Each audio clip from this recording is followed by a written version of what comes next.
You've been told that to fix your life you need to speak louder, prove yourself, explain your worth to everyone. But if that were true, why do you feel drained every time you argue? Why do you feel unseen even when you shout? Why does your peace vanish the moment you try to please others?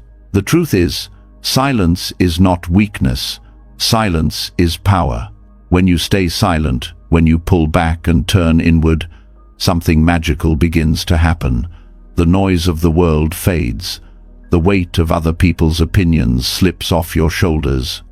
And for the first time, you start to hear yourself, the calm voice inside that already knows the way. Buddhism has whispered this truth for centuries. You don't need to chase control. You don't need to fight every battle. You don't need to convince the world of your value. You only need to focus on yourself. Because when you do, life rearranges itself. Problems untangle. People show their true colors. And everything that once felt stuck begins to fall into place. Tonight, as you hear these words, something inside you will shift. The restless energy will soften. The endless thoughts will slow down. And you will feel a strength that doesn't come from noise, but from silence. A strength that is unshakable.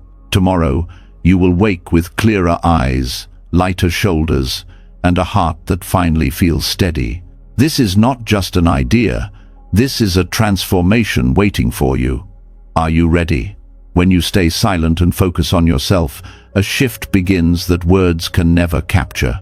What feels like emptiness at first slowly reveals itself as the deepest presence you have ever known. In that quiet, the weight of the world loosens its grip, and something inside begins to settle. The truth is that restlessness has never been your enemy.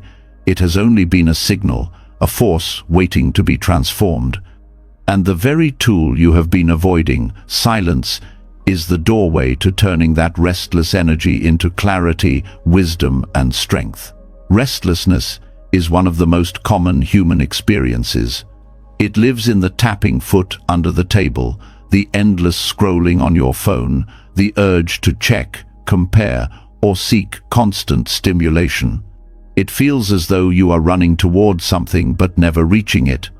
Buddhism describes this as a form of suffering, a mind unable to rest in itself. Yet within this agitation lies the potential for transformation. Just as heat turns raw ore into pure metal, silence has the power to refine restlessness into wisdom. The process begins by seeing restlessness for what it truly is, unsettled energy. Too often we mistake it for a flaw, a sign that something is wrong with us, or that we need to fix life before peace can arrive. But restlessness is not proof that you are broken. It is proof that your mind is overextended. The more you chase relief through external stimulation, the more restless you become. The very act of running away keeps you trapped in the cycle. This is where silence enters as a form of alchemy. Silence does not force restlessness away. It does not demand perfection or control. Instead, it allows the restless energy to slow down naturally, the way muddy water clears once it is left untouched. The Buddhist texts often use this metaphor. When water is stirred, dirt rises and clouds it. When you stop disturbing it, the particles fall, and the water becomes transparent again. Your mind works the same way. In stillness, confusion settles, and wisdom surfaces without effort. It is important to understand that silence is not just the absence of sound in the outside world. True silence is inner quiet, the ability to stop reacting to every thought, opinion, or urge. Outer silence may help create the conditions, but it is inner silence that performs the transformation. You can sit in a forest with no sound and still feel restless. And you can sit in a noisy cafe, yet carry a deep quiet inside if you stop grasping at every distraction. When you allow silence to deepen, restlessness begins to reveal its layers. At first, it may appear as physical agitation, a racing heart, shallow breath, or a need to move. Beneath that, you may notice a restless mind, jumping from thought to thought, unable to focus. If you stay present without judgment, another layer appears. Restlessness is often covering emotions that have not been faced. Anxiety, regret, fear, longing, all hidden beneath constant movement. In silence, you give them space to surface. You no longer cover them with noise. Instead, you witness them, and by being witnessed, they begin to dissolve. This is not an easy process. The first stages of silence often feel unbearable because you encounter everything you have avoided. The noise of life is a shield against discomfort. When the shield falls, the raw restlessness rises. But here lies the alchemy. By staying with it instead of running, you discover that it changes. What felt like unbearable tension becomes manageable. What felt permanent reveals itself as temporary. The restless storm passes, leaving a clear sky in its place. Neuroscience supports what Buddhism has always taught. When you sit in silence and allow the mind to rest, the brain's default mode network, the circuit responsible for wandering thoughts, begins to quiet down. This creates space for deeper connections and insights to form.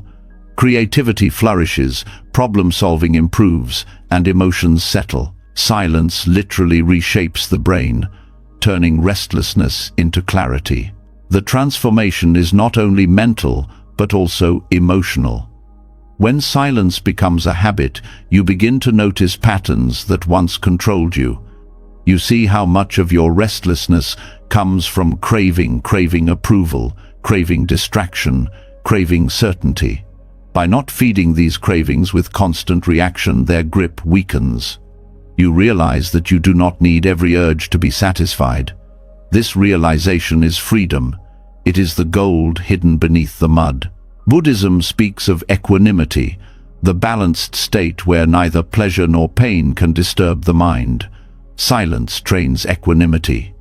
By sitting with restlessness without reacting, you learn to face life without being pulled in every direction. Instead of being a slave to impulses, you become an observer of them. This observer's mind does not suppress emotion, it simply refuses to be ruled by it. Over time, your inner gold shines more clearly, the wisdom of seeing life as it is, not as your restlessness demands it to be. This alchemy also changes how you relate to others. Restlessness often pushes people into arguments, over-explaining, or trying to control situations. Silence, on the other hand, shifts the dynamic. When you no longer rush to defend yourself, the tension dissipates. When you no longer need to prove, power shifts. People sense calmness in you, and it disarms their aggression. This is not passivity, it is mastery. You discover that silence speaks louder than words ever could. On a deeper level, silence transforms your relationship with time. Restlessness is often tied to the future or the past, worrying about what might happen, replaying what already did. Silence roots you in the present. It shows you that peace exists only now, in this moment. The more you practice, the more natural it becomes to rest in the present instead of running from it. This presence itself is inner gold because it frees you from the endless chase. But silence must be practiced, not only admired. It begins with small steps, pausing before you react, breathing before you speak, taking a moment each day to sit without distraction. These moments accumulate. Each pause is like a drop of clear water poured into the muddy bowl. Over time, the whole bowl clears. Silence becomes less of an effort and more of your natural state. The fruits of this transformation reveal themselves gradually. You may notice you are less reactive in conflicts. You may find that anxiety softens without needing constant solutions. You may see opportunities arise that were hidden when your mind was clouded. This is not coincidence. This is the natural alignment that silence creates. When restlessness no longer clouds your perception, you see the world more clearly, and clarity guides you toward wiser choices. The path of silence does not remove challenges. Life will still bring noise, conflict, and uncertainty. But silence equips you with a different way of meeting them. Instead of being consumed by restlessness, you hold steady. Instead of being pulled into chaos, you anchor yourself in calm. This is the transformation of inner gold, not an escape from life, but the strength to walk through it, untouchable by its storms. Over time, the alchemy of silence becomes your greatest teacher. You stop searching for answers outside because you discover that clarity was always inside, hidden beneath the restless mud. You stop fearing stillness because you realize it contains the very wisdom you were seeking in noise. And you stop chasing peace because you understand that silence is peace, available in every breath, waiting for you to notice it. The restless mind once told you that silence was empty, unbearable, even dangerous. Now you see that silence is fullness, a reservoir of strength, clarity, and wisdom. This is the alchemy. What once felt like chaos has become your source of calm. What once seemed like weakness has revealed itself as power. And in this power, everything begins to fall into place. The alchemy of silence shows that peace is not something to be chased outside, but uncovered within. Once you see that restlessness softens when left alone, a deeper truth begins to surface. Silence is not only a medicine for the noisy mind, it is also the sharpest tool for cutting through the ego.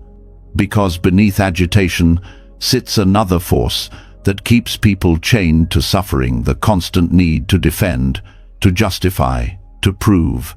And the moment you learn to remain silent instead of feeding this urge, you touch freedom that the ego can never reach. The ego thrives on reaction. Every time you defend yourself in anger, every time you explain yourself to seek approval, every time you justify choices just to protect an image, you are building walls around yourself. The mind constructs these walls from words, stories, and identities. And the more you engage in reaction, the thicker the walls become. Silence works differently. Silence does not fight the ego head-on, it simply stops supplying it with bricks. Without constant fuel, the structure weakens, cracks appear, and in time it dissolves. This is why the greatest masters often taught not through arguments, but through stillness. The Buddha was questioned, criticized, even provoked, yet often he remained silent. That silence was not avoidance, it was power. By refusing to react, he refused to step into the trap of egoic entanglement. He showed that strength is not found in shouting the loudest, but in the refusal to be moved by provocation. Non-reaction dissolves the battlefield itself. Ego lives on comparison. It wants to be right, superior, admired. Every time you react defensively, you are unconsciously agreeing to play the game of comparison. Silence breaks this cycle. When you do not react, there is no game.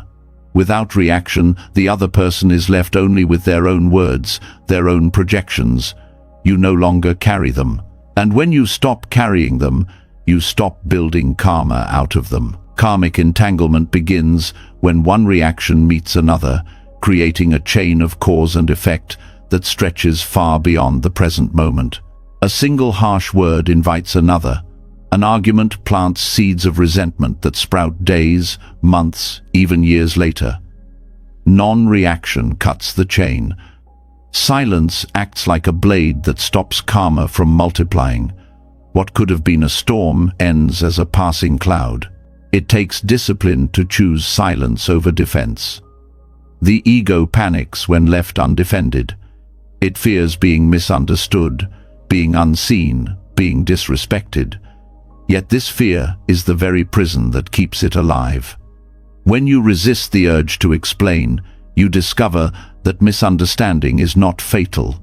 When you let others misjudge you, you realize their judgment does not shape your worth. In the space where you would normally defend yourself, a new kind of freedom appears, the freedom to exist without needing anyone to validate you. Psychology echoes this truth. Defensive behavior strengthens identity attachment. The more you defend, the more rigid your sense of self becomes. But rigid identities are fragile. They crack under pressure because life constantly challenges them. Non-reaction keeps you fluid, adaptable. You no longer cling to a single version of yourself that must always be defended. You become light, free to grow, free to change. This practice also transforms relationships. Most conflicts are not about the issue at hand, but about the ego's refusal to let go. Arguments continue because each person feels they must win, must be right, must have the last word. When one person chooses silence, the cycle breaks.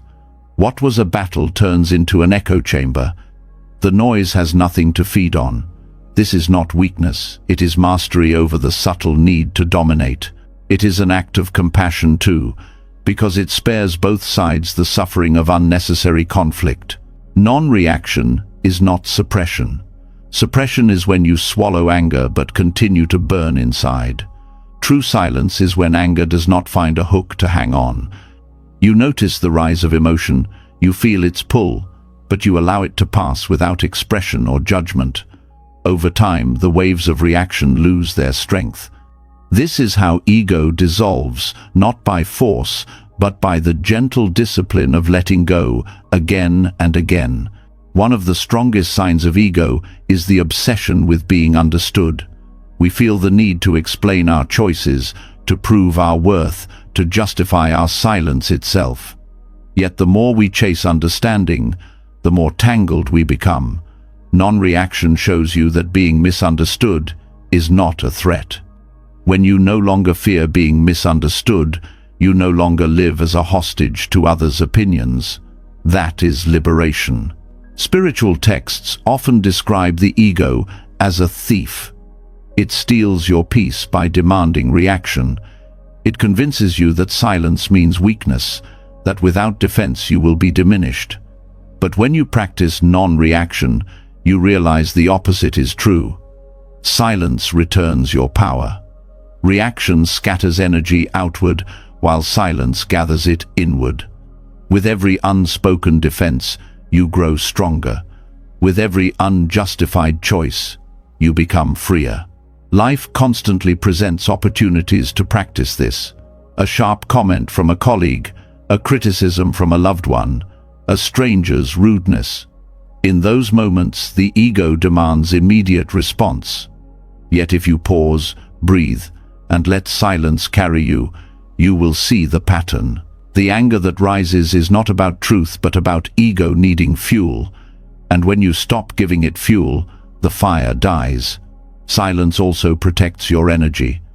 Defending yourself consumes enormous amounts of mental and emotional strength. Justifying yourself to others drains your spirit. In non-reaction, you conserve that energy, redirecting it toward growth and awareness. Instead of wasting hours rehearsing arguments in your mind, you channel that power into presence, creativity, and compassion. The energy once trapped in ego now nourishes your true self. In Buddhist practice, this is closely tied to the principle of right speech. Silence is not just the absence of harmful words, it is the foundation of wise words. Only when you stop reacting blindly can your speech emerge from clarity rather than ego. By holding silence first, you ensure that when you do speak, your words are free from the chains of defense and filled instead with wisdom. Another hidden gift of non-reaction is that it reveals the illusions of control. The ego reacts because it believes it can shape how others see you, how situations unfold, how outcomes align. But reality is larger than that. Others' perceptions are beyond your control. Outcomes are beyond your grasp. Non-reaction teaches surrender to what island, and in that surrender, the false power of ego falls away, replaced by the quiet strength of acceptance. Choosing silence over justification also rewires how you see yourself. The ego is built from stories about who you are, what you must protect, how you must appear. Each time you defend those stories, you reinforce them. But when you allow criticism or misunderstanding to pass without reaction, you weaken those stories. You realize that you are not the story at all. You are the awareness beneath the story, untouched by praise or blame. This realization dissolves karmic patterns as well. Many conflicts are not new, but repetitions of old wounds. The ego reacts because it carries unresolved impressions from the past. Non-reaction breaks these loops. By not engaging, you refuse to plant new seeds of resentment.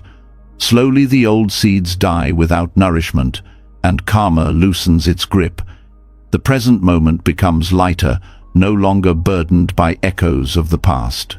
There is a quiet dignity in choosing silence, dignity not built on pride but on inner steadiness. You discover that your worth does not increase when people agree with you, and does not decrease when they criticize you. Worth is not something that needs defense. It exists in the simple fact of your being. Non-reaction protects this dignity because it refuses to hand control of your peace to anyone else. The practice deepens when applied not only in conflict but also in daily life. When tempted to justify why you said no to an invitation, hold silence. When urged to explain your choices just to avoid judgment, hold silence. Every time you resist the pull to defend, you cut a thread of ego. Over time, these threads unravel completely, leaving you free. As the ego dissolves through non-reaction, something greater takes its place: authenticity. When you no longer perform for approval or defend against criticism, you begin to act from your true nature. Your choices align with what feels deeply right rather than what will be accepted. Your presence grows lighter because you are not dragging the armor of constant defense. This is not only liberating for you but healing for those around you, because they no longer meet a mask but a soul. The journey of ego dissolution is not about erasing individuality, but about removing the false weight of identification. You remain unique, but no longer enslaved to the need to protect an image. Silence helps you live in truth without noise. Non-reaction frees you to be, without clinging to what others think that being should look like. And in this freedom, you discover the deepest gift, peace that cannot be shaken, and a self that is not a mask, but pure awareness. In the end, silence does not make you less. It strips away the layers that never belonged to you. It reveals what remains when defense and justification fall away. It prevents the endless karmic loops that keep suffering alive, and in its stillness you uncover a strength that words cannot touch. Non-reaction is not weakness. It is the dissolution of ego. It is the end of chains. It is the beginning of freedom. When silence begins to dissolve the ego, something deeper calls you forward. It is no longer only about holding your peace in moments of conflict or choosing non-reaction when provoked. The path now invites you to live silence as a discipline, not an occasional practice. This is what the Buddha referred to as noble silence, a silence that is not merely absence of speech, but the presence of awareness, restraint, and clarity. To walk with noble silence in daily life is to bring the wisdom of stillness into every environment, whether at work, with family, or in ordinary routines, so that silence is not a retreat you visit, but a way of living you embody. Noble silence is not muteness. It is not cutting yourself off from the world or refusing to speak at all. Instead, it is the deliberate choice to withhold words that do not serve clarity, compassion, or truth. In retreats, practitioners are guided to remain silent for days so that the mind may settle. Yet the true challenge is carrying this silence into daily interactions, where temptations to speak unnecessarily surround us. Every workplace discussion, every family gathering, every casual exchange offers a test. Do you speak from clarity, or do you fill the air with words that clutter? The discipline begins with awareness of speech. In most conversations, people talk not to communicate, but to release tension, to avoid discomfort, or to seek validation. Words become noise. Noble silence asks you to watch this impulse. Before speaking, you pause and ask, is this necessary? Is it kind? Is it true? Is it timely? When the answer is no, you allow silence to remain. This restraint conserves energy and sharpens the value of your words. In the workplace, this practice transforms communication. Meetings often overflow with people speaking to prove they are involved, defending their image with constant commentary. Noble silence allows you to step back. When you speak, only when your words add clarity, your voice carries more weight. Others notice that when you choose to speak, it matters. The discipline of silence also makes you a better listener. Instead of preparing your response while others talk, you hear with full attention. This deep listening not only prevents misunderstandings, but also builds respect. Families present another challenge. In close relationships, the temptation to correct, defend, or comment is constant. Silence here does not mean withdrawing affection. It means choosing not to feed unnecessary conflict. When an argument rises, noble silence gives space for emotion to settle instead of escalating with reactive words. Parents practicing this can transform family dynamics. A child who expects anger but receives calm silence learns that restraint is more powerful than shouting. A partner who expects defense but meets patience feels seen rather than opposed. The discipline also applies to casual conversations. Gossip, criticism, and idle chatter may seem harmless, but they scatter the mind and create karmic entanglement. Noble silence trains you to refrain. Instead of feeding gossip with more words, you quietly step back. Instead of adding negativity, you withhold it. This does not make you distant, it makes you trustworthy. People begin to notice that they feel lighter around you, because your silence does not add to the weight of their minds. One of the greatest powers of noble silence is its ability to create space. Most people feel pressured to fill every pause in conversation, fearing awkwardness. Yet silence in dialogue is not empty, it is fertile. In those pauses, reflection arises. True listening happens, decisions form without haste. By being comfortable with silence, you give others permission to slow down too. Conversations become less about noise and more about connection. This discipline also guards against self-betrayal. How often do people say yes when they want to say no, simply to avoid judgment? Noble silence trains you to pause before responding. In that pause, you recognize your true intention. You may realize that silence itself is the most honest answer. Over time, this practice strengthens integrity because your words become aligned with your inner truth instead of shaped by external pressure. Practicing noble silence in modern life requires courage. Society often equates silence with weakness or lack of knowledge. But the one who remains silent with awareness demonstrates greater strength than the one who reacts compulsively. Historical figures known for wisdom often spoke less, not more. Their silence created gravity, making each word rare and valuable. In your own life, this same gravity emerges when silence becomes your foundation. Technology poses another obstacle. Constant notifications and online chatter feed the impulse to react instantly. Noble silence can be applied here as digital discipline.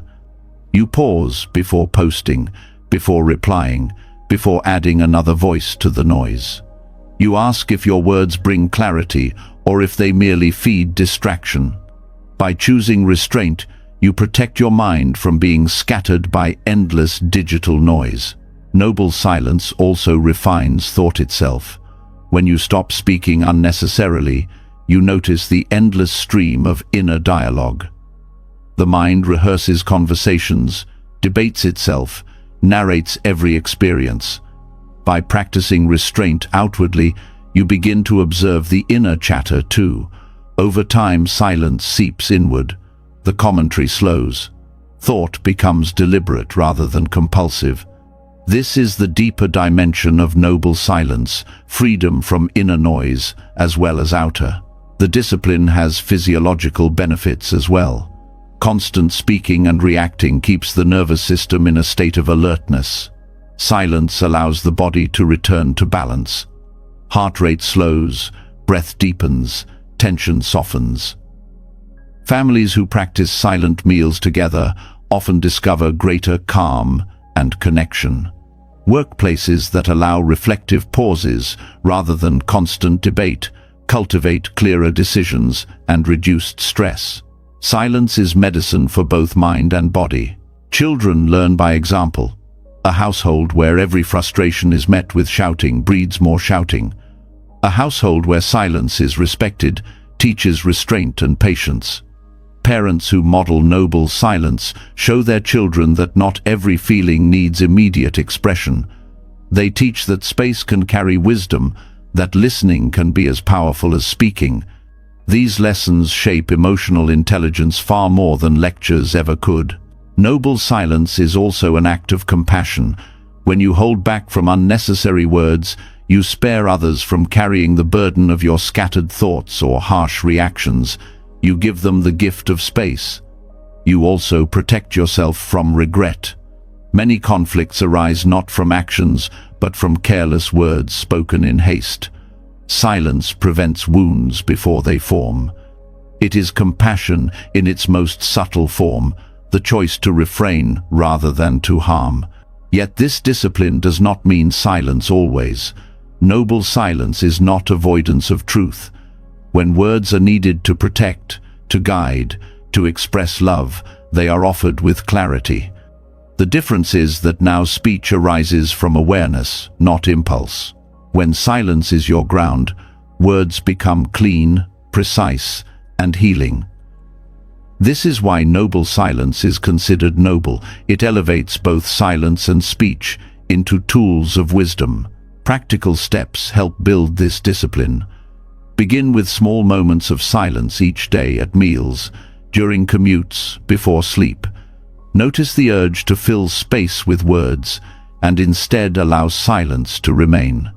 In conversations, practice pausing before responding.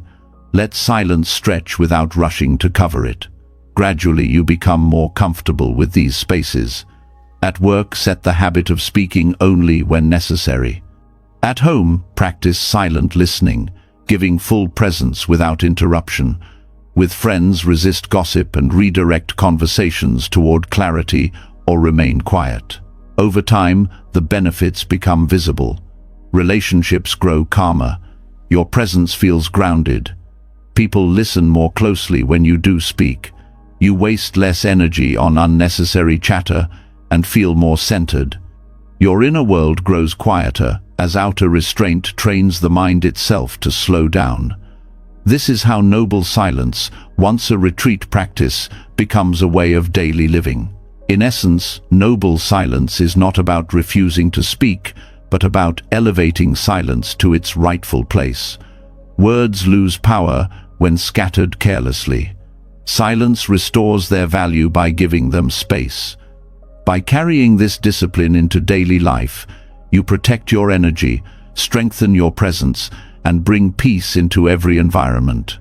Silence ceases to be something rare, practiced only in temples or retreats.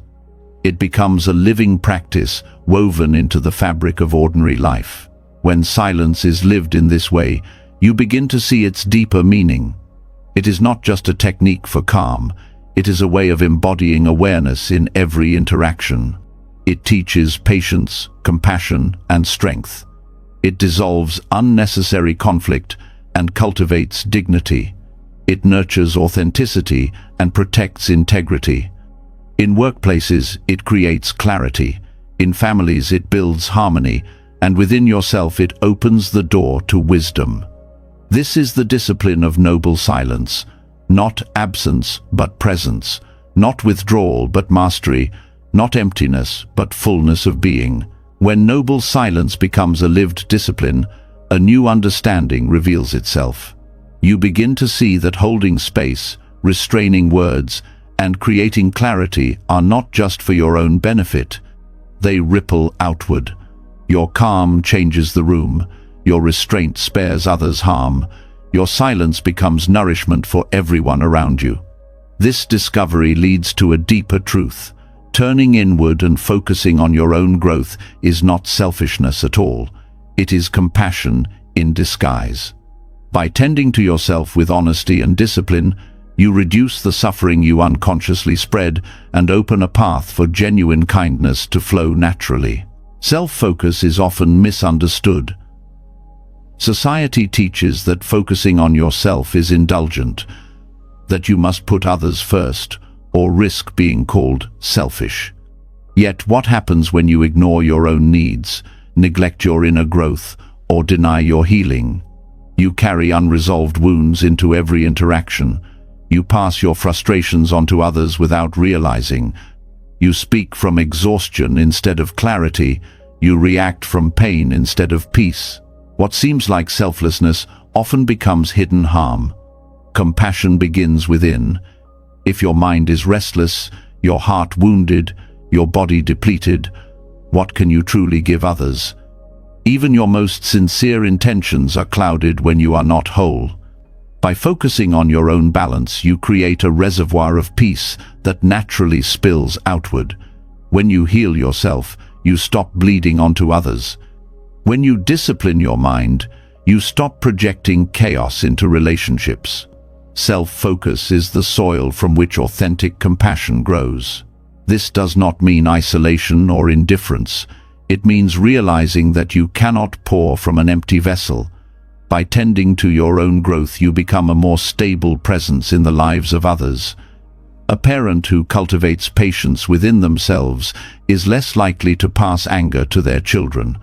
A partner who learns self-awareness is less likely to project insecurities into the relationship. A leader who practices inner clarity is less likely to spread stress to their team. Self-work is not withdrawal. It is preparation for service that does not harm. The Buddha taught that all beings seek happiness and wish to avoid suffering. Yet much of the suffering people inflict on each other comes not from cruelty, but from unconsciousness. When you carry unhealed pain, you transmit it without meaning to. Silence, reflection, meditation, self-discipline. These are not only for your own liberation, they are acts of compassion because they prevent the cycle of unconscious harm. By focusing on yourself, you break the link between your pain and another's suffering. One of the most powerful aspects of this practice is emotional responsibility. When you take time to understand your anger, sadness, or fear, you stop unloading it onto others. You recognize the emotion as your own work, not someone else's fault to carry. This is compassion in its purest form, choosing not to spread what you have not yet processed. Each time you pause to tend to your inner state instead of reacting outward, you protect others from inheriting your turmoil. Self-focus also means cultivating clarity of intention. Much harm arises not from malice but from acting without awareness. When you take time to reflect on why you act, speak, or give, you prevent false compassion, the kind that seeks validation or control disguised as kindness. True compassion flows when the giver is free of hidden motives. This clarity only comes when you regularly turn inward and question yourself. Caring for your own body and mind is equally important. Exhaustion breeds irritability, and neglect of health becomes a burden others must bear. By caring for your well-being, you practice quiet compassion. You reduce the weight others might have to carry for you. You allow your presence to be lighter, more joyful, less demanding. Self-focus here is not vanity, but responsibility. The responsibility to maintain yourself so that your presence does not drain those around you. In relationships, this truth becomes clear. People often expect others to fill their emptiness, to heal their wounds, to make them whole. This is a heavy demand, one that creates cycles of dependency and resentment. When you focus on your own growth, you free others from carrying the weight of your unmet needs. Love becomes lighter because it is shared between two whole beings rather than used as a bandage for wounds. This is why the most compassionate gift you can offer a partner is to take responsibility for your own healing. In families, the same principle applies. Parents who neglect self-care often pass stress to children. Children who grow up carrying the unprocessed pain of their parents struggle with burdens that are not theirs. When a parent chooses to focus inward to break their own cycles, they end suffering for future generations. Compassion here is not grand gestures, it is the quiet courage to face your own shadows so your children do not inherit them. Even in workplaces, the principle holds. A leader who has not tended to their insecurities will demand constant validation from their team, creating stress. A colleague who has not processed their frustration will spread it in meetings, lowering morale. But when individuals focus on their growth, when they cultivate inner calm and clarity, they create healthier environments for everyone. Self-focus becomes compassion woven into daily structures of life. This practice also transforms how you serve others. Many believe compassion means sacrificing endlessly, giving until nothing remains. But this often leads to burnout, resentment, or hidden anger. True compassion requires sustainability. By tending to your own growth, you ensure that your giving does not deplete you. A candle cannot light others if it burns itself out. Self-focus keeps the flame steady, allowing you to offer warmth without destruction. Buddhism often speaks of the middle path, avoiding extremes of self-indulgence and self-denial. Self-focus as compassion embodies this balance. It is neither selfish absorption nor blind sacrifice. It is the recognition that caring for yourself is inseparable from caring for others, because the quality of your being shapes the quality of your impact. Every thought, word, and action carries energy. If your energy is restless or wounded, you spread suffering. If it is calm and healed, you spread peace. Self-focus also opens the door to deeper empathy. When you know your own pain intimately, you recognize it in others without judgment. Your growth creates understanding. You can hold space for others' struggles without being overwhelmed, because you have tended to your own. This kind of compassion is steady and grounded, not sentimental or reactive. It does not rescue out of guilt, but supports out of strength. Another dimension of this practice is boundaries. Without self-focus, people often give in ways that enable harm, saying yes when they should say no, tolerating what damages them. By focusing inward, you learn your limits. You see that saying no can be the most compassionate act, because it prevents resentment and preserves integrity. Boundaries protect both you and others. They allow your presence to remain genuine rather than forced. Meditation and reflection strengthen this path. By watching the mind, you see clearly how much suffering arises from your own reactions, projections, and clinging. You realize that your growth is the greatest service you can offer, because every step toward awareness reduces unconscious harm. Each breath of clarity is compassion in action, because it lessens the weight you might otherwise place on others. Even in silence, your self-work benefits others. A mind at peace radiates calm that others feel. A heart at ease offers unspoken comfort. Without saying a word, your presence becomes a refuge. This is compassion without effort. It does not depend on doing, but on being. And it begins only when you focus inward, tending to yourself as carefully as you would tend to a loved one. The world often celebrates outward action while neglecting inner work. Yet history shows that the most transformative figures were those who disciplined themselves first. Their compassion was powerful because it was not tangled with ego or unconscious pain.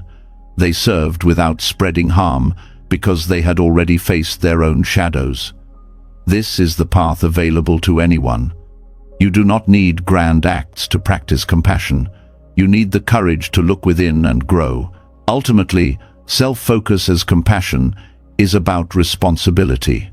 Responsibility for your energy, your reactions, your healing, your presence. It is the recognition that every unhealed wound you ignore becomes someone else's burden. Every step of growth you take lightens the world around you. By tending to yourself, you break cycles of suffering. By focusing inward, you allow compassion to flow outward, untainted. What begins as silence in the mind expands into clarity of being, and from that clarity arises authentic kindness. You no longer confuse self-sacrifice with love or neglect with humility. You see that the most compassionate gift you can offer anyone is a self that is whole, present, and at peace. And this gift begins with the courage to focus inward, not as selfishness, but as compassion in its truest disguise. When self-focus is finally seen as compassion in disguise, the way you interact with others begins to change. You no longer feel the urge to pour yourself out in order to prove love, nor do you demand that others carry the weight of your unrest. From this foundation of inner steadiness arises a deeper awareness. The most powerful form of communication is often the one that does not rely on words at all. Silence itself becomes a language, one that carries truth more directly than speech and reshapes how people experience you. Silence has a force that words rarely hold. In a world where speech is abundant and noise is constant, silence stands out like a clear night sky after endless storms. It unsettles those who expect reaction, it calms those who feel overwhelmed, and it conveys presence in a way that no phrase could achieve. To practice silence as communication is to recognize that not all truths require words to be real. Some truths are felt in the pause, in the stillness, in the refusal to be drawn into noise. This form of communication begins with listening. Most people listen only to respond, preparing their answer even before the other person has finished speaking. Silence interrupts this habit. By remaining quiet, you create space for the other person's words to unfold fully. That space is felt as respect, as validation, as being truly heard. People leave such encounters not remembering your clever responses, but remembering how deeply they felt seen. Silence communicates presence better than any sentence. Silence also communicates boundaries without confrontation. When someone presses you for reaction, your stillness becomes an answer. When manipulation seeks to pull you into its game, your silence shows you will not play. You do not need to argue, to explain, or to defend. Silence itself is refusal, delivered without hostility. In this way, it protects you while preserving dignity for both sides. In relationships, silence often speaks the most tender truths. A moment of shared quiet between loved ones conveys intimacy beyond words. Sitting together without the need to fill space shows a bond that is deeper than chatter. Silence says, "Your presence is enough." It allows love to breathe, free from the pressure of constant verbal reassurance. This type of silence is not distance, it is closeness distilled to its purest form. In conflict, silence becomes transformative. Arguments thrive on reaction, on escalation, on the volley of words. When one person holds silence, the momentum falters. The argument loses fuel. Silence communicates that you refuse to be dragged into cycles that only deepen division. It does not deny your perspective, but asserts your choice to value peace over victory. Over time, this practice reshapes the dynamics of conflict, making space for understanding instead of endless defense. Silence is also a radical equalizer in power dynamics. Those who rely on dominance often use words as weapons, interrupting, lecturing, asserting authority. When you answer such energy with silence, the balance shifts. The absence of reaction unsettles the aggressor. They can no longer feed on resistance. The very act of not speaking becomes a statement of strength. Leaders throughout history have understood this, wielding silence not as passivity but as presence that demands attention. Another dimension of silence as communication is its role in truth-telling. Words can be manipulated, twisted, or misunderstood. Silence leaves less room for distortion. A pause, when asked a dishonest question, a refusal to participate in gossip, a withheld opinion. When others seek validation, all communicate more truth than spoken explanations. Silence allows reality to speak for itself. In this sense, it is not empty but full of integrity. The practice of silence also reveals authenticity. Many people use words to hide, to present masks, to create illusions. When you hold silence, there is no mask to maintain. Your presence communicates itself without the shield of language. This authenticity is often felt by others, even if they cannot explain it. They sense honesty in your quiet, a transparency that words might otherwise cover. Silence is equally powerful in moments of grief and suffering. When someone is in pain, words often fail. Attempts to comfort can sound hollow or forced. Silence, however, holds space for their sorrow without trying to fix it. Simply being there, without commentary, communicates more compassion than any phrase could carry.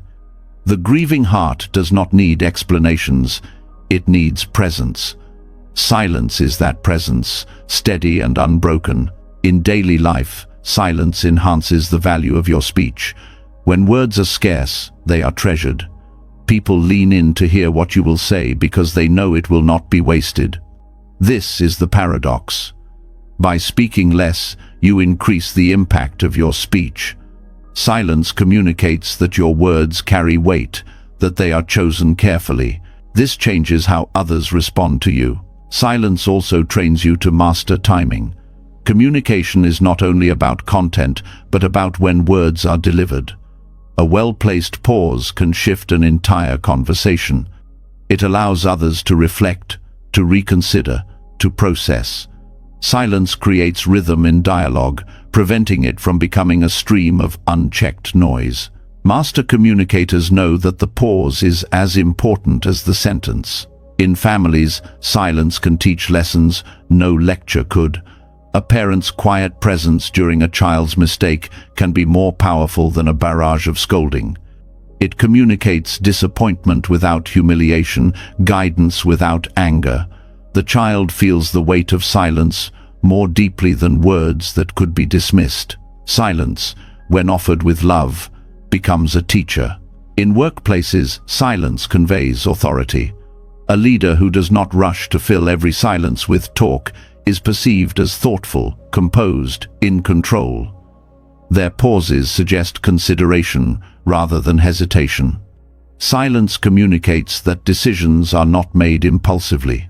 This presence inspires confidence, while constant chatter often undermines credibility. Silence is also a radical tool for healing social dynamics. In cultures where voices compete for dominance, choosing not to add more noise can itself be an act of compassion. Refusing to fuel gossip, declining to escalate conflict, withholding judgment, these are silences that heal. They communicate values not through slogans, but through lived restraint. They reshape the environment into one of respect rather than chaos. There is another side to silence that is often overlooked: its ability to reveal truth in others. When you hold silence, others reveal themselves. In the absence of your reaction, they expose their own intentions, their own fears, their own projections. Silence acts like a mirror. It communicates without effort, simply reflecting back what is already present. In this way, silence becomes the sharpest tool of discernment. Silence as communication also nurtures humility. Words often serve the ego's need to display knowledge, to control narratives, to impress. By withholding speech, you let go of that need. You communicate that you do not need to dominate the space. This humility creates openness in others, making them more willing to share and connect. Spiritual practice deepens this understanding. In meditation, silence is not the absence of sound, but the presence of awareness. The same applies to communication. When your silence is full of presence, people feel it. It is not withdrawal, but attention sharpened to its purest point. You are there fully, and that fullness communicates more than any phrase. To live this in practice requires discipline. It means resisting the reflex to fill pauses, to explain unnecessarily, to react out of discomfort. It means trusting that silence itself is enough. In conversation, you may find silence difficult at first, fearing awkwardness. But with time, you see that silence is not awkwardness, it is depth. The discomfort dissolves as you recognize the richness it carries. When practiced consistently, silence reshapes your identity in the eyes of others. You are no longer seen as someone who wastes words or reacts impulsively. You are seen as someone whose presence speaks without noise, whose stillness carries meaning. This reputation builds respect without effort. It arises naturally from the discipline of silent communication. At its highest expression, silence becomes a spiritual transmission. Great teachers have often communicated their deepest truths, not through speeches, but through their presence. Students felt transformed simply sitting in silence with them. This is the ultimate form of communication, truth, carried not by sound but by being itself. And though few may reach this level, every step you take towards silence brings you closer to it. Silence as communication is radical because it refuses the world's demand for endless noise. It reshapes relationships by replacing reaction with presence. It shifts power dynamics by dismantling the games of ego. It deepens intimacy by creating space for connection without words. It heals by withholding harm and amplifies truth by refusing distortion.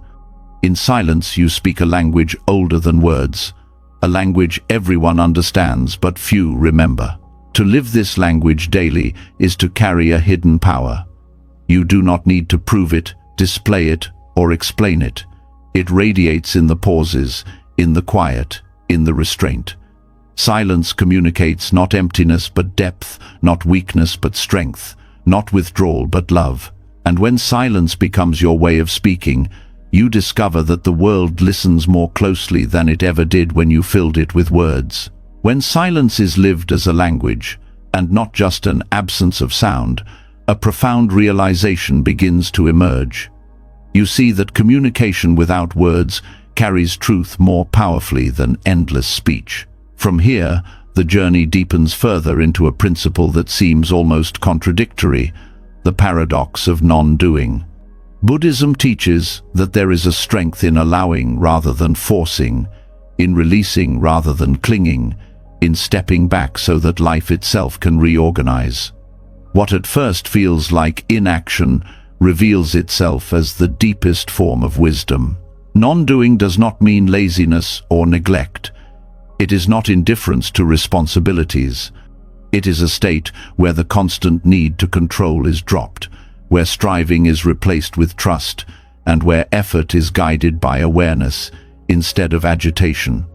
For most of us, restlessness shows up as the urge to fix, to interfere, to manage outcomes beyond our reach. The paradox is that this grasping rarely creates harmony, it often multiplies chaos. By learning to rest in non-doing, life begins to unfold in ways that grasping could never achieve. The roots of this teaching lie in the understanding of impermanence. Everything in life is already in motion, already shifting. Rivers flow without your command, seasons change without your effort.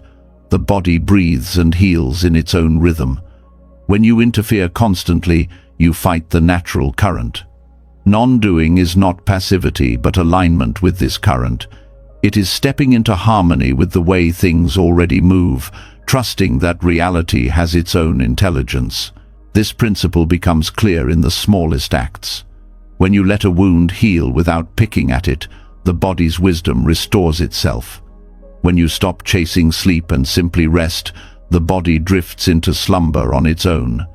When you stop forcing a solution to a problem, clarity often arises unexpectedly, in a quiet moment, without pressure. These examples show the paradox. By not grasping, by not striving, you create space for resolution. Non-doing allows natural intelligence to take over. The ego struggles with this because it thrives on control. It believes that without constant effort, life will collapse. But the opposite is true. Constant control tightens knots. Non-doing loosens them. The mind that stops interfering discovers that things have a way of resolving when given space. This is why many of life's breakthroughs occur not in moments of struggle but in moments of rest, on a walk, in meditation, in silence. The paradox is that stepping back often moves you further than pushing forward. In relationships, non-doing plays a transformative role. Many conflicts persist because each side pushes harder, trying to change the other. The harder the push, the deeper the resistance. When one person practices non-doing, no longer demanding, no longer pressing, space opens. In that space, change becomes possible. Sometimes it is not words or persuasion that heal relationships, but the quiet release of control.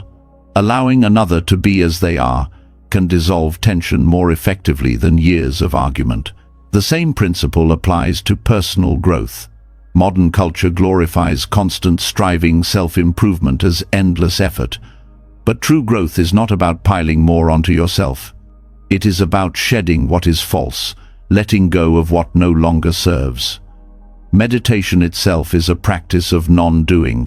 You sit, you breathe, you stop chasing. And in that stillness, layers fall away. You grow not because you force growth, but because you allow your deeper nature to surface. Non-doing also shifts your relationship with time. Striving makes you rush, always pushing toward the next milestone. Non-doing brings you into presence. You see that each moment has its own completeness, that you do not need to hurry to arrive elsewhere. This presence is not idleness, it is a fullness of being here and now. The paradox is that by ceasing to chase the future, you actually prepare yourself best for it. Every wise decision is born not from panic, but from presence. One of the greatest challenges is applying this to ambition. People fear that without striving they will lose success. That non-doing means giving up on dreams. But Buddhism does not deny effort, it refines it. Effort that arises from ego's grasping is exhausting and narrow.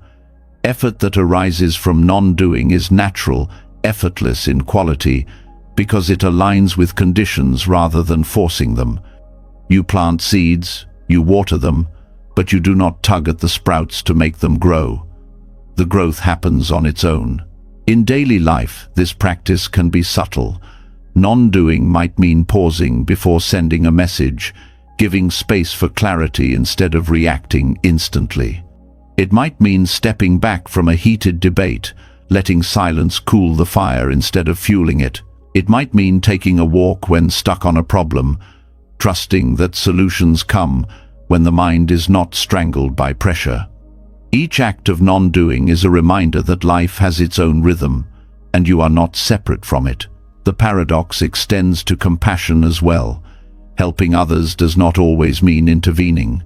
Sometimes the most compassionate act is to step back, to allow someone their space to struggle and grow. Overhelping often weakens rather than strengthens.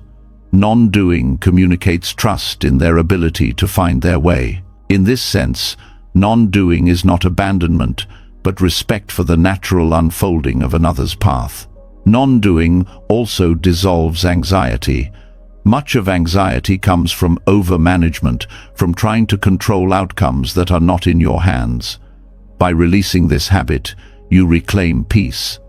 You recognize that certain currents are larger than you, and your role is not to control but to navigate. This acceptance is not defeat, it is liberation. Anxiety weakens when you stop trying to dominate what cannot be dominated. The body teaches this lesson naturally. Breath flows without effort. Digestion occurs without command.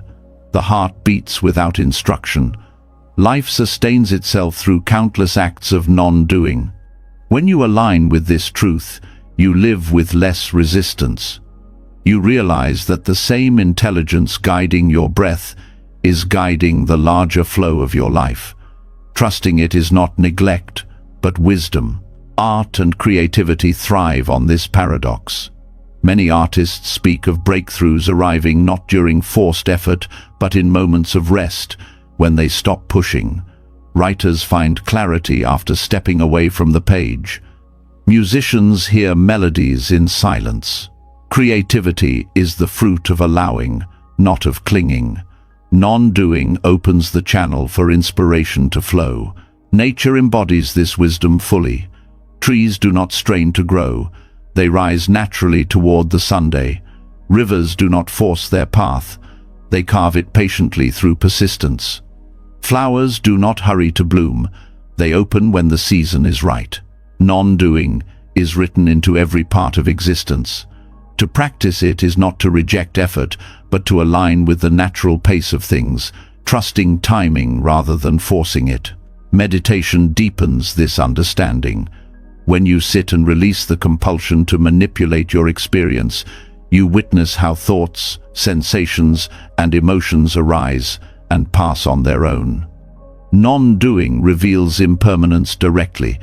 You see that clinging creates suffering while letting go reveals peace. This experience cannot be learned. Intellectually, it must be lived. In meditation, you discover that non-doing is not emptiness, but fullness, the richness of awareness unobstructed by control. Non-doing also has a moral dimension. Much harm arises from acting out of haste, from forcing decisions without clarity. By practicing restraint, you avoid planting seeds of regret. You allow situations to unfold until the right action becomes clear. Non-doing is not inaction. It is waiting until action arises from wisdom rather than impulse. This patience prevents harm and deepens trust in yourself. In leadership, non-doing creates trust. A leader who micromanages suffocates growth. One who practices non-doing provides guidance, but allows space for others to act. This space empowers creativity, responsibility, and initiative. Non-doing here is not neglect, but faith in the capacity of others. It communicates respect and cultivates strength in the community. The paradox also applies to healing. Emotional wounds often resist when forced. The harder you try to push away grief, the more it clings. The more you demand happiness, the further it recedes. Healing happens when you stop forcing and allow feelings to move at their own pace. Non-doing here is gentle patience with yourself, trusting that the heart, like the body, knows how to restore balance if given time and space. Ultimately, the Buddhist paradox of non-doing reveals a hidden strength. When you stop grasping, life takes care of much on its own. When you stop forcing, clarity rises naturally. When you stop interfering, harmony appears. What seems like inaction is in fact the most aligned action. It is not withdrawal from life, but participation in its deeper intelligence. Non-doing teaches that focusing on yourself does not always mean effort or striving. Sometimes it means stepping back, letting the current carry you, and discovering that the river already knows the way. To live this paradox is to live with trust. Trust that you are not separate from the flow of life. Trust that when you release control, you gain clarity. Trust that by doing less, you often achieve more. In this trust lies freedom. You no longer exhaust yourself chasing what will come in its own time. You no longer cling to control that was never yours. You rest in alignment, and in that rest, life realigns itself around you. This is the paradox the Buddha pointed to, that true strength is found not in grasping but in letting go, not in constant doing but in knowing when to allow. And in this way, non-doing becomes the highest form of wisdom, guiding you gently toward peace. When the paradox of non-doing begins to unfold in your life, something subtle yet extraordinary becomes visible. You notice that the greatest transformations are not found in the rush of effort, but in the stillness that allows things to align themselves. From here, the mind becomes sharper, able to witness not just the broad strokes of thought, but the spaces between them.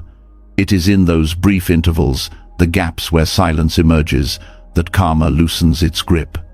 These micro-moments hold the power to dissolve cycles that have chained you for years, offering freedom in the most unexpected place, the quiet pause between one thought and the next.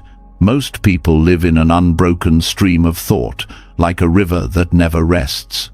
One idea pulls the next, one memory triggers another, and in this chain, reactions are born. Within those reactions, karma is continually created. A thought of anger becomes a word, the word becomes an action, and the action plants a seed that will return to you. Yet if the chain is broken, if silence enters even for a breath, the seed is not planted. The cycle dissolves before it begins. This is why the space between thoughts is sacred. It is the doorway out of unconscious repetition. Awareness is the key to noticing these spaces. Without awareness, the mind rushes past them, filling every gap with another distraction. But when you slow down, when you begin to rest in silence, you notice there is always a pause. After an exhale, there is a stillness before the next inhale. After a thought, there is a moment before the next arises. These moments are small but powerful. They are not empty voids. They are fertile ground where freedom can be born. The Buddha taught that karma is created when intention solidifies into action. But in the space between thoughts, intention has not yet hardened. You may feel anger arise, but if you rest in the pause, it dissolves before becoming speech. You may feel fear, but if you sit in the stillness, it passes before shaping your choice. This is how awareness in the gap dissolves karma. It prevents unconscious reactions from forming chains. Meditation reveals this directly. As you sit, thoughts arise again and again. At first you feel trapped, drowning in them. But with patience you notice the small silences between thoughts. You begin to rest there. Instead of chasing every idea, you allow them to pass. The more you train, the more these spaces expand. They become wide enough to hold awareness itself. In this awareness, you see thoughts as passing clouds rather than commands. The grip of karma weakens because you no longer follow every impulse. These pauses are also places of renewal. When you rest in the space between thoughts, you experience a clarity untouched by past or future. For a brief moment, you are free from memory and expectation. You are not the roles you play, not the stories you repeat, but pure awareness. This awareness is not bound by karma because it does not cling. It sees without grasping, it feels without attachment. Each time you rest here, you step outside the wheel of cause and effect. In daily life, this practice becomes invaluable. Consider the moment before you reply to criticism. If you rush, words of defense or anger pour out, planting new seeds of conflict. But if you pause, even for a breath, you see the thought of defense arise and pass. In that silence, you choose differently. The space between thoughts becomes your shield, protecting you from entanglement. This is not suppression, it is freedom. You are no longer a slave to impulse, but master of your own energy. The spaces also reveal the impermanence of thought itself. Every idea, no matter how powerful, fades. Awareness of the gaps shows you that thoughts are not continuous, not as solid as they appear. This recognition dissolves the illusion that your mind defines you. You are not the stream of thoughts, but the awareness that notices the gaps. Karma depends on identification. When you believe you are the thought, you act it out. When you see you are the awareness, the cycle breaks. Over time, the pauses grow longer. You find yourself resting in silence, not only during meditation, but throughout the day. Walking, eating, listening, you notice moments where the mind does not rush. These micro-moments accumulate into a new way of being.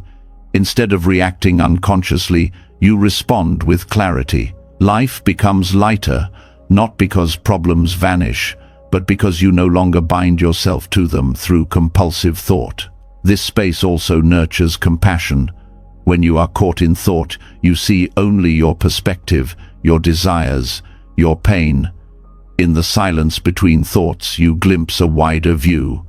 You recognize others as sharing the same struggles, the same impermanence. Compassion arises naturally because the silence frees you from self-centered narratives. It is in the pauses that the heart opens, no longer blocked by constant mental noise. Science supports this ancient wisdom.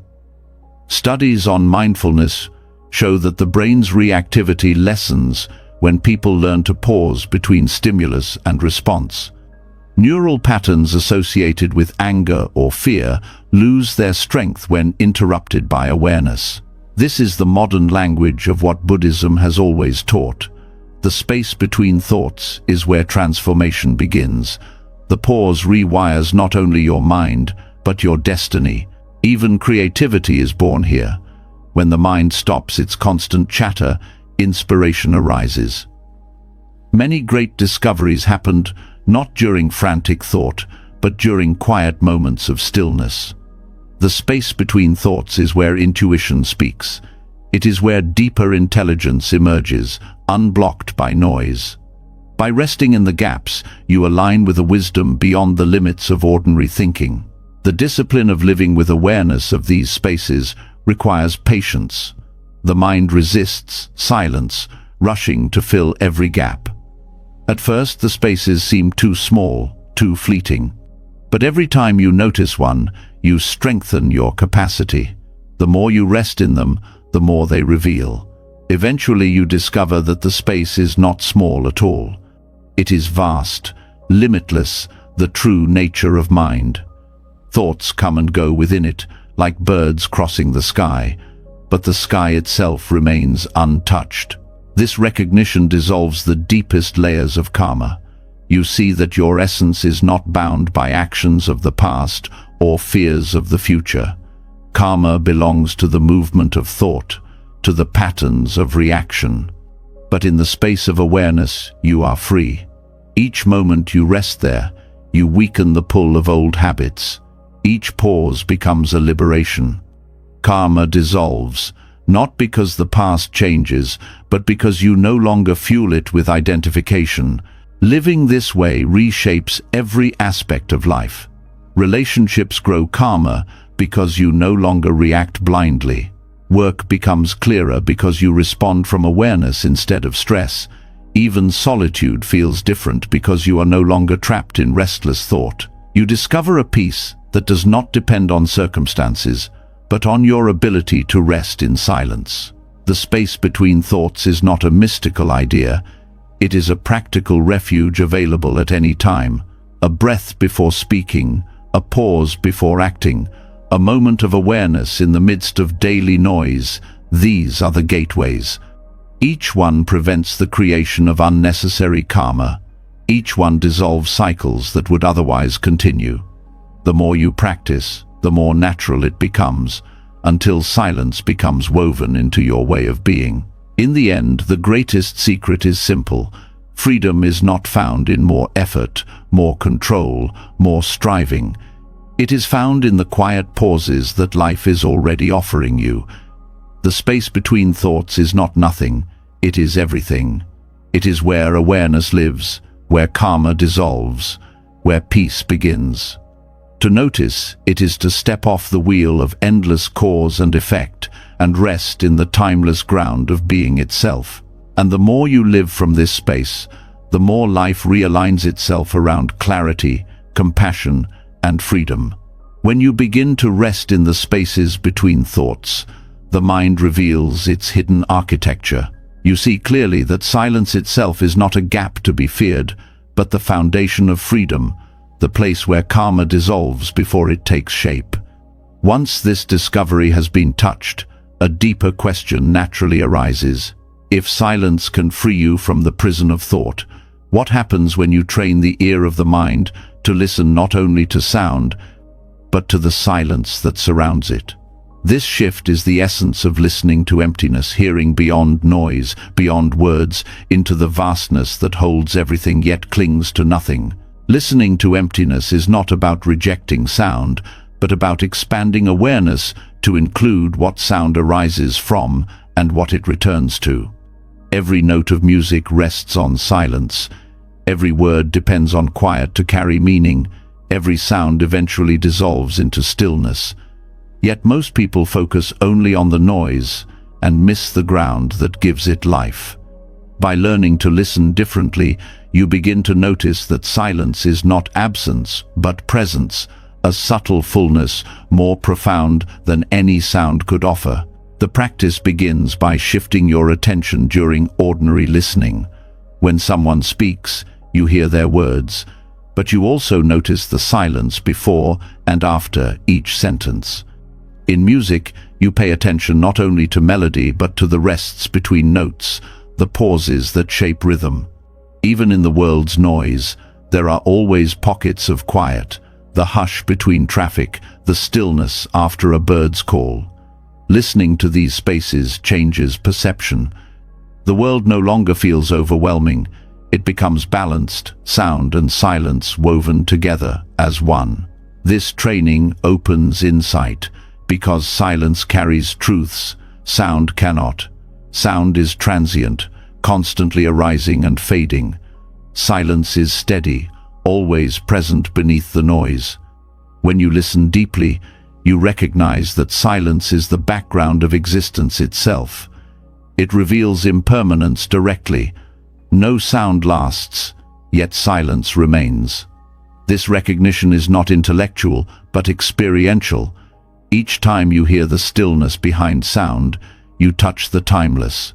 Listening to emptiness also refines concentration. The mind normally jumps from sound to sound, grasping at words, evaluating, judging. But when you anchor awareness in silence, distraction weakens. You no longer chase every noise but rest in the space that holds them all. This steadiness trains the mind in equanimity. Instead of being pushed around by pleasant or unpleasant sounds, you remain centered in the silence that is unchanged. In meditation, this practice becomes a doorway to profound calm. You sit, and instead of fighting with thoughts or chasing stillness, you open the mind to listening. You hear sounds around you without clinging. You notice the silence beneath them. Slowly the focus shifts from content to context, from noise to the field in which noise arises. This field is vast, open, and clear. By resting there, you discover that the mind itself is like space, boundless, empty of solidity, yet able to hold everything. This realization transforms how you relate to the world. In conversations, you no longer rush to fill silence. You listen beyond words, sensing meaning in pauses, in what is unsaid. You discover that true communication is not only in speech, but in presence. Silence speaks of sincerity, of trust, of authenticity. When you train yourself to hear emptiness, you connect with people at a level deeper than language. Listening to emptiness also dissolves reactivity. Harsh words lose some of their sting when you notice the silence they are suspended in. Praise does not inflate the ego as easily. When you recognize it arises and passes like every other sound. By listening to the silence between, you weaken attachment to both criticism and flattery. Life becomes lighter, not because sound ceases, but because you are no longer bound by it. The practice has practical effects in stressful environments. In busy workplaces filled with chatter and demands, listening to emptiness provides a refuge. Even in the middle of noise, you can shift attention to the stillness between sounds, a reminder that beneath chaos there is always space. This perspective calms the nervous system, lowers reactivity, and restores focus. It is a portable sanctuary available anywhere. In families, this awareness deepens intimacy. A parent who listens not only to a child's words but to the silences that follow shows genuine presence. A partner who allows quiet between conversations creates trust instead of pressure. Silence in relationships becomes a shared ground, a reminder that connection is not measured by words but by the depth of listening. Spiritual traditions across the world point to this truth. Mystics have long said that God, truth, or ultimate reality, is heard not in noise but in silence. The Upanishads call it the soundless sound, the vibration that underlies all creation. Zen masters point students to the sound of one hand clapping, a riddle that directs attention beyond the obvious to emptiness itself. Buddhism describes emptiness not as void but as openness, the condition that allows all forms to appear. Listening to emptiness is to train the ear of wisdom to perceive this openness directly. This training also reveals your own inner patterns. When you listen deeply, you notice how quickly the mind fills silence with its own commentary. Instead of letting silence be, thoughts rush in to cover it. By observing this habit, you recognize how uncomfortable the ego is with emptiness. It fears losing itself in the vastness. Yet by returning again and again to listening, you teach the mind to relax. Slowly it learns that emptiness is not loss but freedom. Listening to emptiness is a form of letting go. You stop chasing meaning in every sound and instead rest in the awareness that holds it all. This release creates clarity. Insights arise not from constant analysis, but from the stillness between. Solutions come, creativity blossoms, and intuition awakens in the quiet space you have learned to notice. In practical terms, you can train this skill in simple ways. Throughout the day, pause and notice the silence before a sound, the stillness after it. When listening to music, shift attention to the rests as much as the notes. In conversations, practice being fully present without rushing to reply.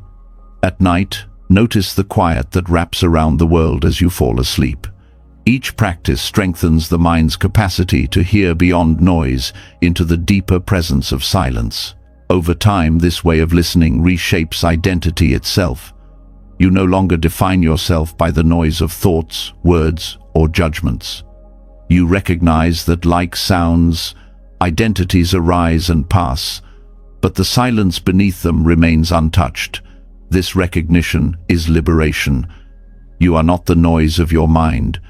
You are the awareness that hears it, steady and unchanging. The more you live this practice, the more you sense silence even in noise.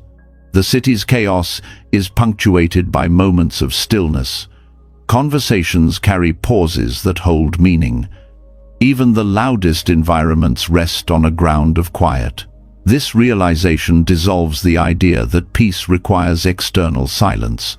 True peace is the ability to hear emptiness everywhere, to find the stillness beneath sound, no matter the conditions. Listening to emptiness also cultivates humility. You realize that most of what is essential in life cannot be spoken.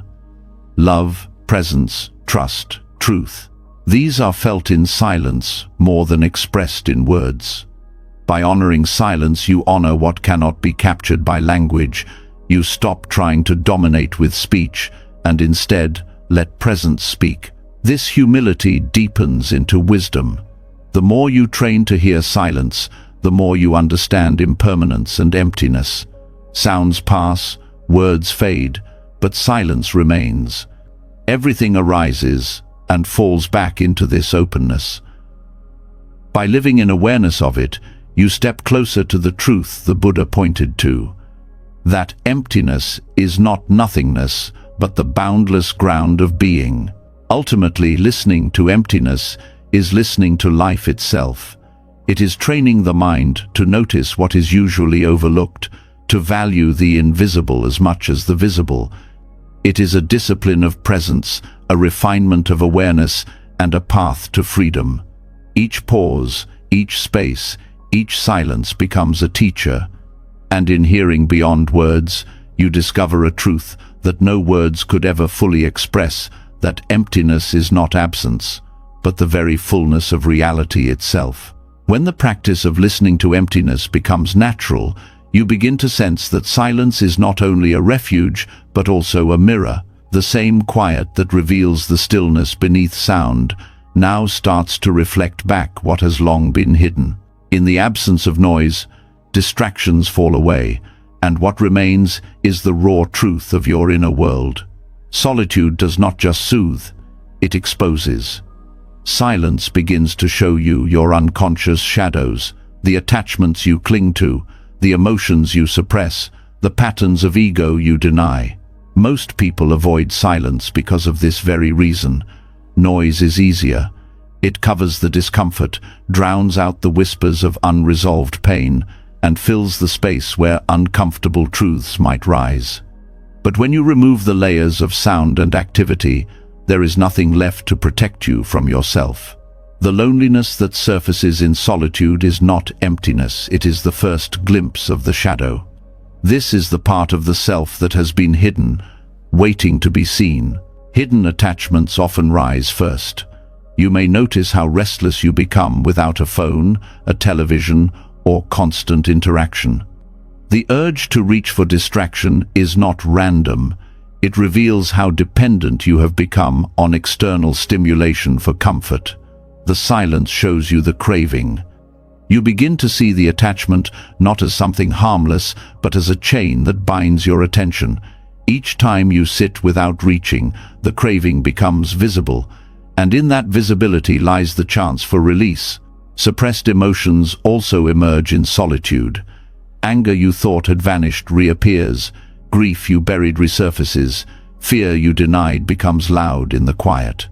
These emotions were never gone. They were simply pushed beneath the noise of daily life. Silence removes the cover, and suddenly the weight you carried unknowingly becomes clear. Though uncomfortable, this is healing. By facing the emotions directly, without distraction, you allow them to move and dissolve, instead of remaining trapped in your body and mind. The ego, too, reveals its patterns in silence.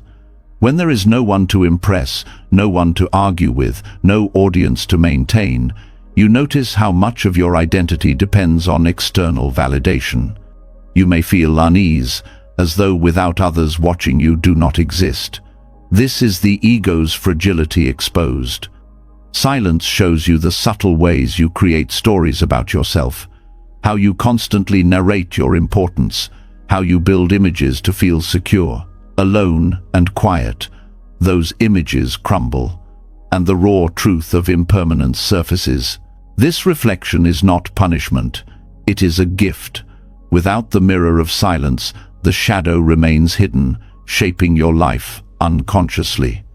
Attachments drive your choices.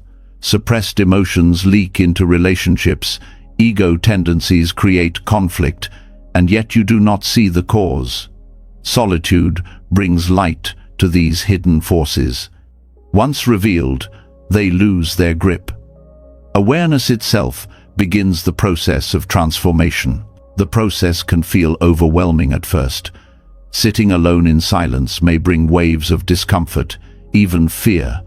The urge to escape can be strong, yet if you remain steady, something shifts.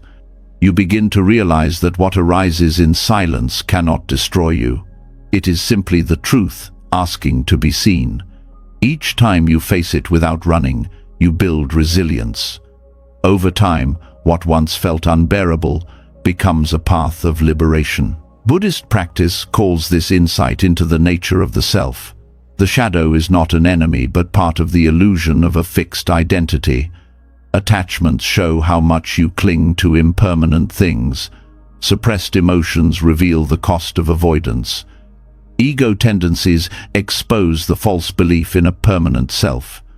By facing these truths in silence, you see through the illusions that create suffering. The shadow becomes teacher. This reflection is not limited to formal meditation. It happens in daily life whenever you create space for solitude. A walk alone without music, sitting quietly at the end of the day, or simply pausing in the midst of activity. Each moment of silence has the potential to reveal what you have ignored. If you resist filling these spaces, the mirror begins to work. You start to see patterns that have shaped you for years without awareness. In relationships, this self-examination is crucial. Many conflicts are not caused by others, but by your own shadows projected outward. Anger toward a partner may be rooted in old wounds, not their actions. Jealousy may arise from insecurity, not reality. Silence shows you this. By facing your own shadow, you prevent it from spilling onto others. This is compassion in its truest form, not harming others with the parts of yourself you have refused to face. The mirror of silence also reveals subtle habits of thought. You may notice a tendency to replay conversations, to construct arguments, to anticipate criticism. These habits drain energy and perpetuate cycles of suffering. Alone and quiet, you see them clearly, and once seen, they begin to lose power. You realize that much of your suffering is self-created, sustained only by unconscious repetition. The recognition itself weakens the cycle. This work requires courage. To face suppressed pain and ego illusions is not easy, but silence provides the safest ground for this work. Unlike the outside world, silence does not judge. It simply reflects. It shows what is there without distortion. Your task is to remain present, to witness without turning away. This witnessing is itself healing. The shadow loses its power when it is brought into the light of awareness. Over time, the fear of silence fades. What once felt threatening becomes liberating. You see that your attachments can be released, your emotions can be felt and let go. Your ego does not need constant reinforcement. Silence becomes less of a mirror for pain and more of a mirror for truth. You begin to recognize the depth of your being beyond the shadow. What remains is clarity, strength, and peace. The wisdom of solitude has been known by sages across traditions. They retreated not to escape the world, but to see themselves clearly. In caves, forests, and deserts, they met their shadows face to face. Their insight came not from running, but from sitting still long enough for the truth to reveal itself. This same path is available in daily life. You do not need mountains or temples, only the willingness to sit in silence and let the mirror show you what is there. The deeper you go, the more you understand that the shadow is not separate from light. Attachments, suppressed emotions, and ego tendencies all arise from the same source, the mind grasping at impermanence. By seeing this clearly in silence, you transcend the struggle. You no longer fear what arises. You recognize that every shadow is simply a call to awareness. The mirror reflects, you see, and in seeing, you are free. Silence as a mirror is both challenge and blessing. It strips away illusions, it confronts you with what you have hidden, and it demands honesty. But it also offers the possibility of liberation no external teacher can give. By facing yourself fully, you dissolve the forces that unconsciously drive your suffering. Solitude is not emptiness, it is clarity. And in that clarity, you find the strength to live authentically, free from the shadows that once ruled from the dark. When silence reveals the shadow, you begin to see how much of life is shaped by unconscious clinging. Attachments, suppressed feelings, and ego illusions all surface, showing how deeply you rely on external anchors for identity and comfort. Yet as these truths come into the light, another question arises. How do you live in the world once you recognize the grip of attachment? Do you retreat completely, cutting ties to avoid suffering? Or do you stay engaged and risk being pulled back into old patterns?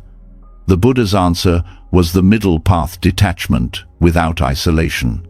It is the art of withdrawing inwardly while remaining connected outwardly, a balance that keeps you free without turning you cold. Detachment in this sense is not indifference. It does not mean rejecting life, avoiding people, or refusing to care. It means loosening the grip of need. When you are detached, you can love without clinging, work without being consumed, and live without being enslaved by every rise and fall. Isolation pushes others away, but detachment brings you closer in a healthier way. You connect not because you need constant validation, but because your presence is whole. This practice begins with awareness of how attachment shapes behavior.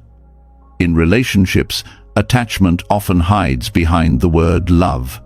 You may believe that caring means holding tightly, controlling outcomes, or expecting others to complete you. But silence and self-reflection reveal the truth. This is not love, but dependency.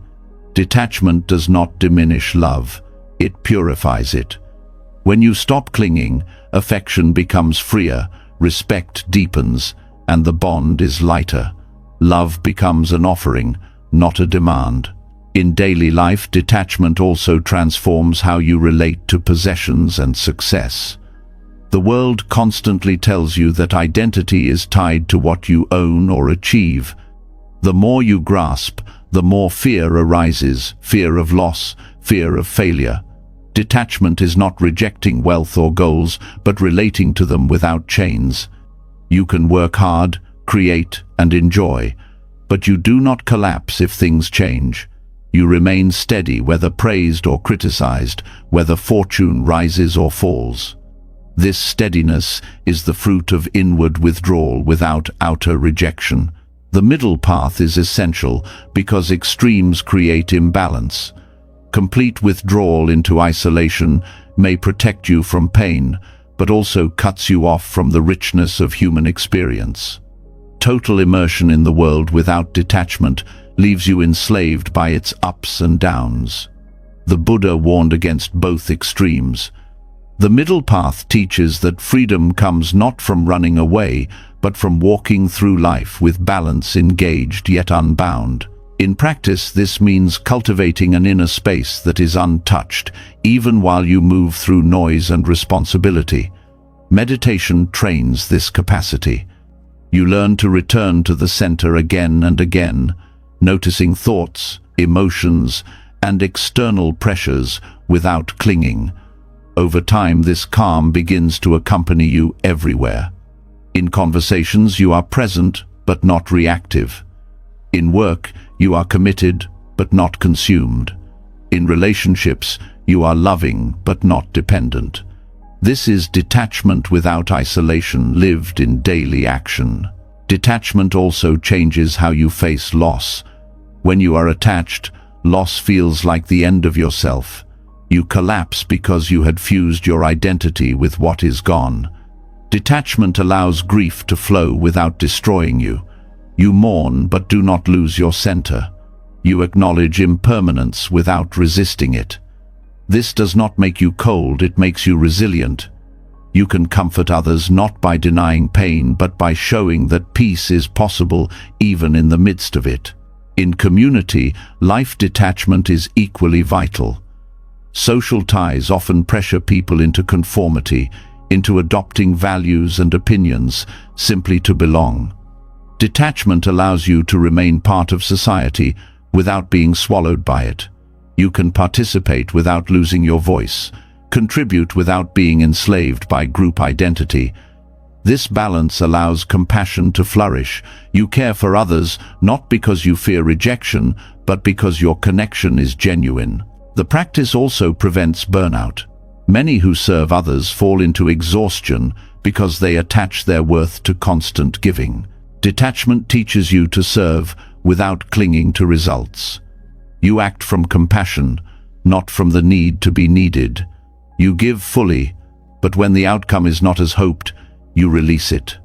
This protects your energy and allows your service to remain sustainable. Detachment without isolation also transforms how you listen. When you are attached to being right or being seen, conversations become battles of ego. With detachment, you hear others without needing to control their view. You respond with clarity, but without compulsion to dominate. This creates respect and openness. Ironically, detachment allows deeper connection because it removes the noise of ego. The discipline requires honesty. Many claim detachment while secretly hiding behind isolation. They withdraw to avoid facing pain, masking fear as wisdom. True detachment faces life directly, without running. It stays engaged but free, compassionate yet centered. It requires courage to remain in the world without clinging to it. But each time you practice, you prove that freedom does not require escape. Buddhism describes this state as being in the world, but not of the world. Like a lotus that grows in muddy water, yet remains unstained, you live among conditions but are not bound by them. This image captures the essence of detachment without isolation. The lotus does not reject the mud, it uses it as nourishment. Likewise, you do not reject society, relationships, or responsibilities. You grow through them, using them as the field where your wisdom blossoms. In practical terms, detachment without isolation can be cultivated through small acts. Begin by observing your emotional pull in everyday situations. Notice when you feel the need to control, to explain, to cling. Instead of acting on it, pause. Create inner space.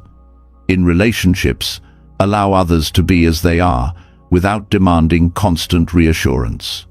In work, focus fully on the task, but release attachment to results. In possessions, enjoy them, but remember they are temporary. Each act strengthens the habit of engagement without chains. Over time, this practice reshapes your life. Relationships feel lighter, responsibilities less heavy, successes less intoxicating, losses less devastating.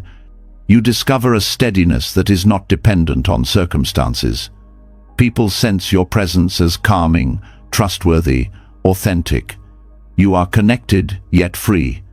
This freedom is not cold detachment, but warm balance, allowing you to love more deeply because you no longer cling.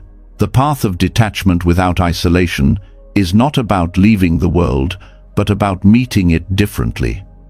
You no longer mistake impermanent things for permanent security. You no longer confuse clinging with love or constant striving with meaning. You walk through society with open hands, willing to give and receive but not enslaved by either. This is the middle path, the balance that brings both freedom and connection. In the end, the lesson is simple yet profound. You do not need to retreat to mountains to be free. Freedom is cultivated in the heart, in the ability to withdraw inwardly while remaining present outwardly. Detachment without isolation is the art of living fully engaged in the world while rooted in a center that nothing can shake.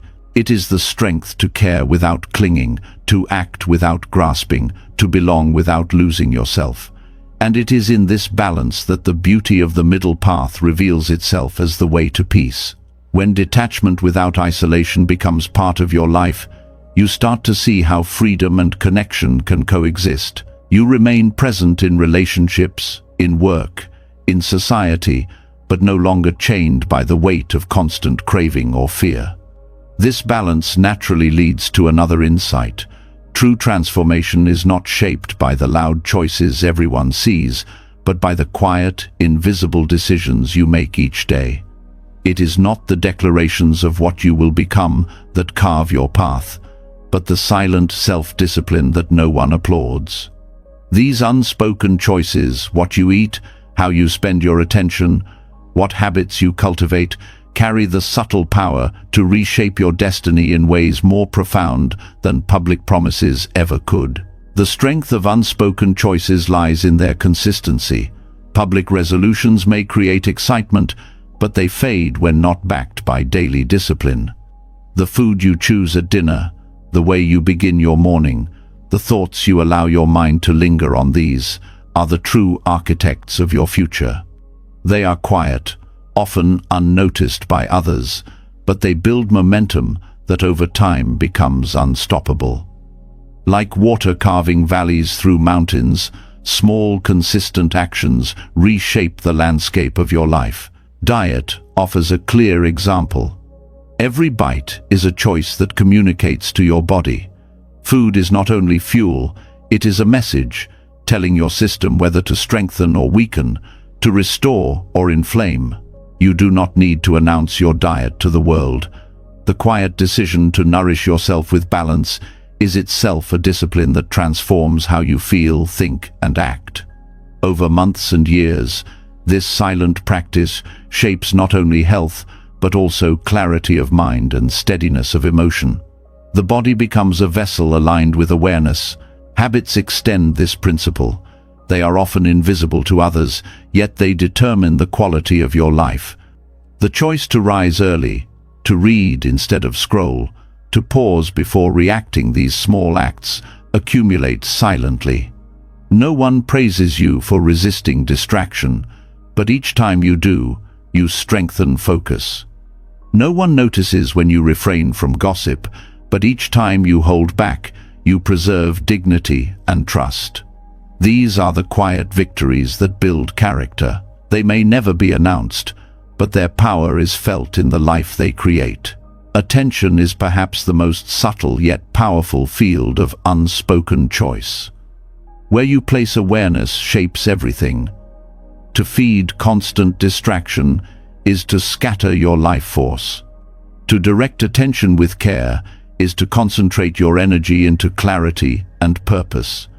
Choosing not to dwell on negativity, choosing to focus on gratitude, choosing to observe rather than react. These are silent acts of discipline. They require no declaration, but over time they determine whether your mind becomes a sanctuary or a battlefield. The Buddhist path has always emphasized the unseen over the seen. It is not outward displays of spirituality that free you, but the quiet discipline of the mind. Meditation itself is a practice of unspoken choice, choosing to sit, to breathe, to observe rather than follow thoughts. Each session may seem small, yet the cumulative power reshapes the structure of your consciousness. Destiny is not in grand gestures, but in repeated choices to return to awareness again and again. These silent disciplines also protect you from the traps of ego. Public declarations often serve to inflate identity, telling others what you plan to do, creating an image of discipline without embodying it. Unspoken choices bypass this trap. They are not about image, but reality. You eat quietly, you rise consistently, you focus silently. The ego does not grow because there is no audience. Instead, transformation happens from within, steady and authentic. This principle applies equally in relationships. Loud promises of loyalty or change mean little without consistent silent action. Choosing patience instead of irritation, respect instead of dismissal, presence instead of distraction, these daily acts build trust far more than words. Over time, the quiet strength of your choices becomes evident. Relationships do not thrive on dramatic declarations, but on the invisible fabric woven from unspoken discipline. The power of unspoken choices also lies in their alignment with impermanence. Life is built from moments, not from occasional grand events. By tending carefully to each moment, you align yourself with reality. Every bite, every breath, every thought becomes an opportunity to shape the future. This mindfulness transforms destiny not through control but through steady presence. The cumulative weight of small, silent choices carries more force than the fleeting spark of dramatic announcements. History shows that great lives were built not only on public acts, but on unseen discipline. Philosophers, monks, leaders, and artists cultivated habits in solitude that no one witnessed. Their greatness was not the product of sudden inspiration, but of countless silent choices aligning over years. This pattern is available to anyone. You do not need recognition to transform your life. You need discipline in the unseen moments when no one is watching. These choices also reveal integrity. When you act in ways consistent with your values, even without witnesses, you build trust with yourself.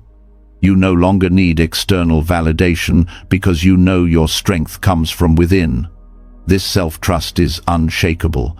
It creates confidence that is calm rather than boastful, grounded rather than fragile. The quiet power of unspoken choices builds a foundation that no storm can erode. Unspoken discipline also cultivates humility. Because no one sees, there is no pride to inflate. The practice itself becomes its own reward. You choose well not for applause, but because you recognize the long-term effect on your life. This humility deepens your presence. People feel it not through what you say, but through the calm, steady energy you carry. The subtlety of these choices also teaches patience. Dramatic change often collapses under its own weight, but gradual, silent change endures. You learn to value progress measured in years rather than days. You discover that transformation is not about speed, but about direction. Each silent step sets a trajectory that reshapes your life without drama. Patience itself becomes a discipline, chosen again and again in the quiet. These choices extend beyond personal benefit. Silent self-discipline reduces suffering for others as well. When you eat mindfully, you become healthier and less dependent on others to carry your burdens. When you train your habits, you create a stable presence that calms those around you. When you discipline your attention, you respond with clarity instead of reactivity, protecting others from unnecessary harm. Silent choices ripple outward, shaping not only your destiny, but the lives of those you touch. The deeper lesson is that destiny is not an accident, but the result of thousands of choices, most of them invisible. Each one is a seed planted in the soil of your life. Public words may impress for a moment, but seeds are planted in silence. The harvest comes from what you choose in private, not what you declare in public. This truth is both empowering and humbling. It places responsibility in your hands at every moment. Buddhism teaches that liberation itself is cultivated through countless small acts of discipline, ethical choices, mindful actions, silent restraint. Each act may seem minor, but together they reshape the mind, dissolving ignorance and planting wisdom. This path is not loud. It is built on unspoken choices repeated steadily over time. That is why its power is so great. In the end, the life you create is not determined by what you announce, but by what you practice.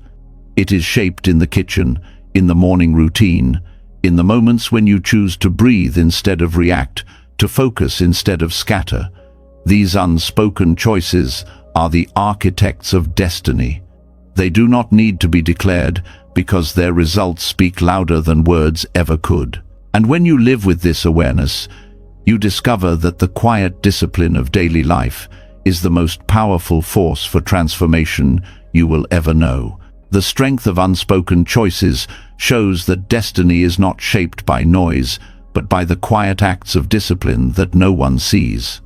When this truth takes root, another layer of wisdom unfolds. You begin to notice how much of modern suffering comes not from hunger or danger, but from comparison. The endless measuring of yourself against others, the craving for recognition, the subtle competition for worth, all of it drains peace and blinds you to your own path. The antidote is not found in competing harder, but in turning inward. Self-focus, rooted in Buddhist reflection, becomes the medicine that dissolves envy, competition, and the addiction to external validation. Comparison is woven deeply into human culture. From childhood, people are taught to measure themselves against peers, grades, appearance, possessions, achievements. The message is clear. Your value lies in being better than someone else. Yet this race never ends, because there will always be someone with more wealth, more beauty, more success, more recognition. The chase becomes a prison. Envy corrodes joy. Competition replaces connection, and validation from others becomes a drug that must be constantly renewed. Buddhism cuts to the root of this suffering by turning the gaze inward. Instead of asking how you compare to another, the practice asks, how well do you know yourself? Where are your thoughts leading you? What attachments keep you restless? What habits create clarity or confusion? These questions shift the ground entirely. The focus is no longer on outrunning others, but on awakening within. This is not selfishness, it is liberation. The more you see yourself clearly, the less power comparison has over you. Self-focus reveals that envy is born from illusion. When you compare your life to someone else's,